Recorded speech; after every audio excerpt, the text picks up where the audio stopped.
Well,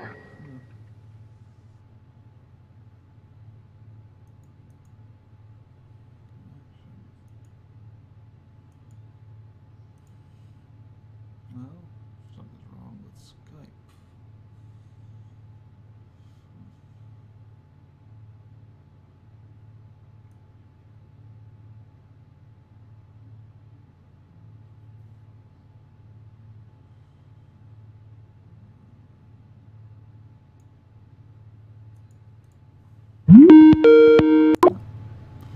Hey, So, there we go. internet issues. Yes. That's funny that that happened because I was waiting around for a while and then I decided to yeah. restart my computer to install some updates. And apparently, that's the moment that you decided to call me originally. So, Good to know I have some timing. oh, yes, the best timing. So, yeah. Yeah. So, seems like it's working now. It is, which is good. I don't know if you're recording anymore. Probably not. I started it back up. Oh, well. Trying to get in contact with Hello you. again.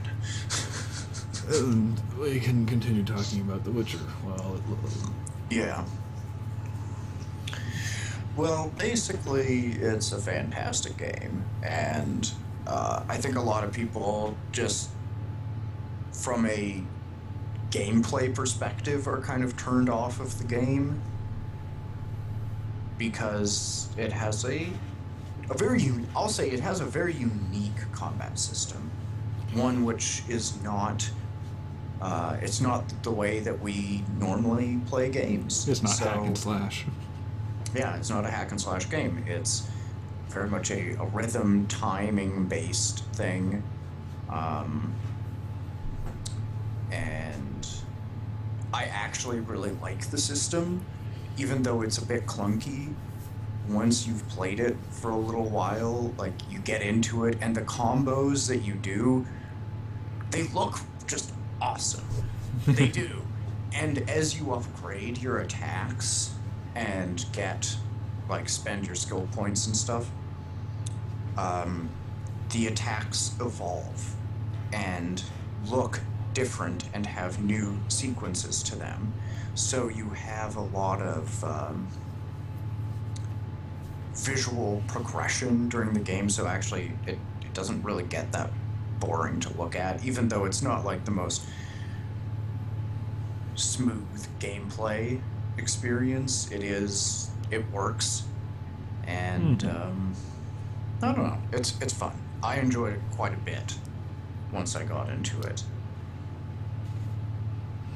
The one thing that I miss that they have, and they kind of like The Witcher 2, the way they do it, that's a bit different in terms of like there are 3 combat styles that they introduce in the beginning of the first Witcher. And it really matters which one you use to a much greater extent than it does in most games. So like you have the strong, fast, and group styles. And the strong style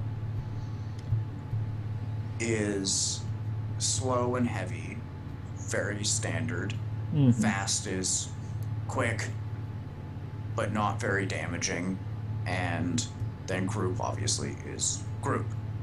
But the big difference is that a strong style attack will almost never work against an opponent that requires, like a fast opponent, very rarely, if Will ever, get hurt will by get a heavy hit by it. attack. And what frustrates people is that when you click, rather than actually initiating the attack, it'll kind of like half do it, and people get frustrated because they're like, why isn't this working? And they click, and it's just like, it's not working. This is so stupid. Why doesn't it just swing and have the creature be able to dodge it if they're fast enough? And like, why can't it be more of a skill-based thing where I can still hit them with a heavy attack if I'm skillful enough? Like, yeah, that might be the way that is normally done in games, but in this game it's not. And so it takes some getting used to. And basically, you have to use a fast attack. Otherwise, Yeah. you're not going to hit. However, actually, what's very interesting about that is that as your skills get better and better, you will find that there are creatures that you used to not be able to hit with a heavy attack that you can later on, Ah. which is So, interesting. Huh. Though by that point, even the fast attack will be able to do plenty of damage. But the way Witcher 2 works with that is you still have the fast and heavy, but they are incorporated as most games would do it. Uh-huh. Where, you can perform a heavy attack at any time, and if you hit them, it does massive damage. And that's probably a more familiar system. though people Yeah, still just have being able to issues. pick your attack, and it's like, this is good for this situation, but you can use it for any if you really want to. Right. Though the one thing that they did sort of keep is that there are opponents that are fast. Like in the second game, there are these creatures called Neckers, which are not in the first one. But they're kind of similar to...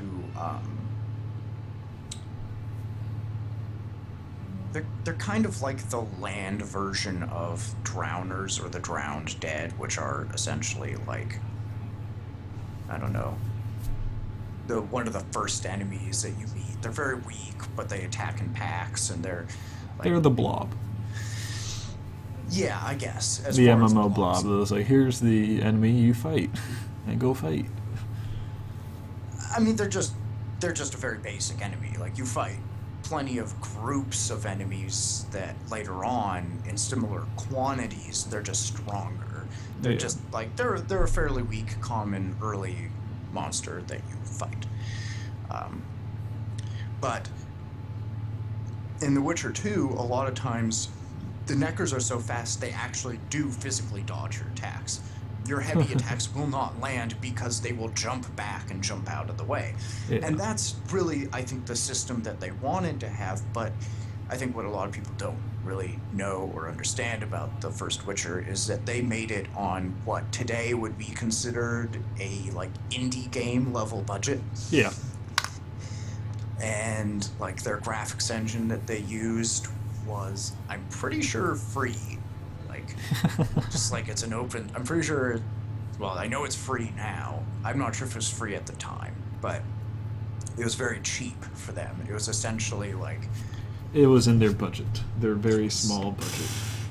and it was a graphics engine that had been used by the Gothic series, another RPG. So it had a lot of the mechanics they wanted, though they didn't have the flexibility. But once again, really low budget.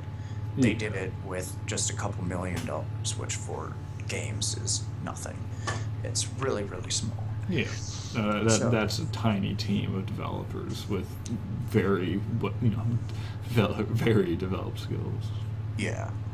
So they did what they could.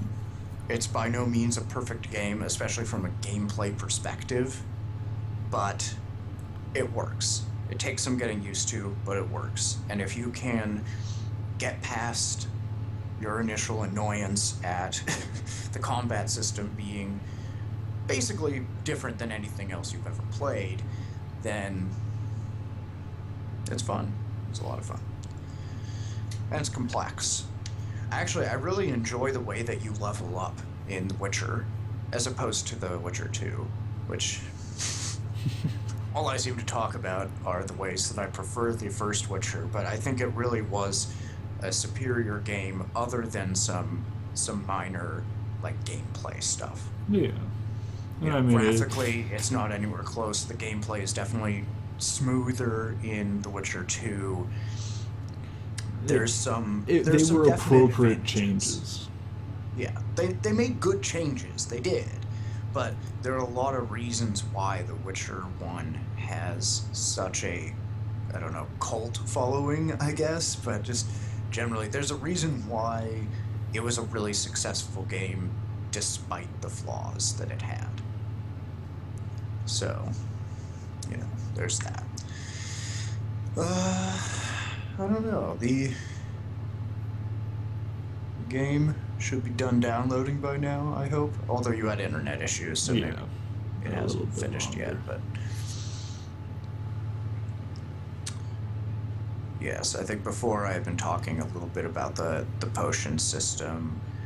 One of the things that I like about the leveling is that you have different levels of talents, is what they call them. And when you start out initially, it may seem like, holy crap, there's just so much to go into. But I think they do a good job of Just overwhelm instantly. well, not completely overwhelming you. Even though it may seem like that, it's actually, like, they do limit things. So, like, initially, all you have is your steel sword, which is not really effective against magical creatures. But because the initial magical creatures you meet, such as the Drowners, are pretty weak, the Drowners and Barghest, which are essentially like spectral hounds, they're weak. So it doesn't matter that you're using a steel sword rather than the silver sword that Witchers use to kill monsters. So you don't have to initially worry about upgrading your silver sword styles because you don't have one. And so why spend your points in it?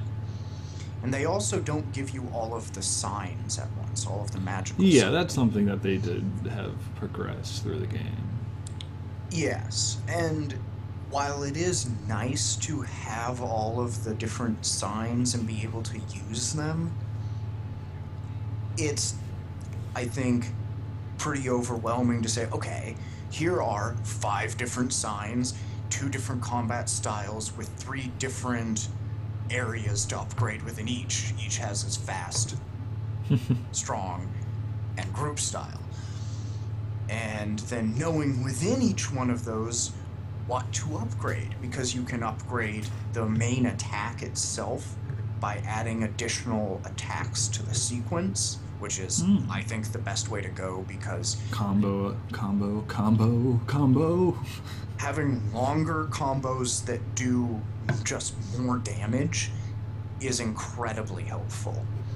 Yeah. Incredibly okay. helpful. But they each have their own little things within it, like this gives you the ability to knock down opponents when there are 3 or more enemies around. This gives you an increased chance to cause bleeding. This gives you the ability to cause, incineration or blinding or something. And so there are a lot of different added effects that you can give, and obviously you also have different, this kind of the standard attributes: strength, dexterity, constitution, or I guess they call it endurance. Yeah. It's been a little while. Intelligence, and maybe something else. It was either 4 or 5. I don't know. The important thing is you have kind of the basic attributes that you would normally expect to find in an RPG. And these initial skills all, like, you get 3 levels of talents: bronze, silver, and gold. And for the first part of the game, all you're getting are bronze talents. But you're getting a lot of them. Each time you level, you get 3. Okay. And it doesn't seem like a ton, but you're leveling up fairly often, and that allows you to enhance your abilities relatively quickly. Yeah. But what it amounts to is that by the end of the game, even things that you don't use, like, at all, say there's a particular sign that you haven't been using throughout the game, because you keep getting these bronze talents and you get them so often, you have a certain level of competency in everything.